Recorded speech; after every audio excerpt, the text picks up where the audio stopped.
ვინც ბედნიერებას ეძებს, მან ჯერ პატივი მიაგოს, რაც ჩაწერეთ იქა. თავის თავს, მაგრამ მოდი და გავასწოროთ.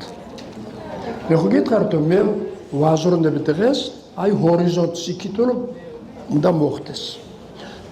პასუხი მიაგოს მიზეზს. თუ არ შექმენი მიზეზი, არ გექნება შედეგი. პასუხი მიაგოს მიზეზს. ჩვენი ცხოვრება იგება ამ ერთი მსოფლიო კანონით. აი სადაც კი არ უნდა შეიხედოთ, ცაში, იმისიკი და სხვამგვარი და თვითონ ღმერთიც კი მიზეზს შედეგობრივის კანონს ემყარება.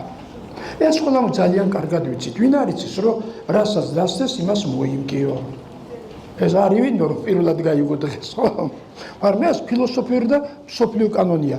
ყველა მიზეზს აქვს თავისი უტყუარი შედეგი. აუცილებლად და პირდაპირ ხაზით. ცოლერად რაც დათესე, ის მოგივიდა. მაგრამ რო დათესე სიყვარულით, იმ ერთმა მაცვალმა ქრისტეს არ იყოს 120 მოგიტანა, 160 მარცვალი მოგიტანა სხვა, მაგრამ მიზეზი რა იყო? რომ ის თავის დროზე მიწაში ჩავაგდე.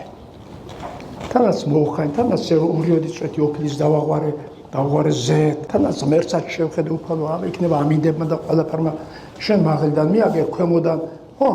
მიზეზი შევქმედი. ეს ყველამ კარგად იცის. მოსავალი გინდა დათესე. ისე სად მოგივა რა? კარგი გინდა შენ ცხოვრებაში მოხდეს და გავაკეთე კარგი და კარგი კარგს გამოიღებს. აკეთე კეთილი და მიიღებ გაორმაგებულ კეთილს. თესე სიყვარული და გამრავლდება სიყვარული.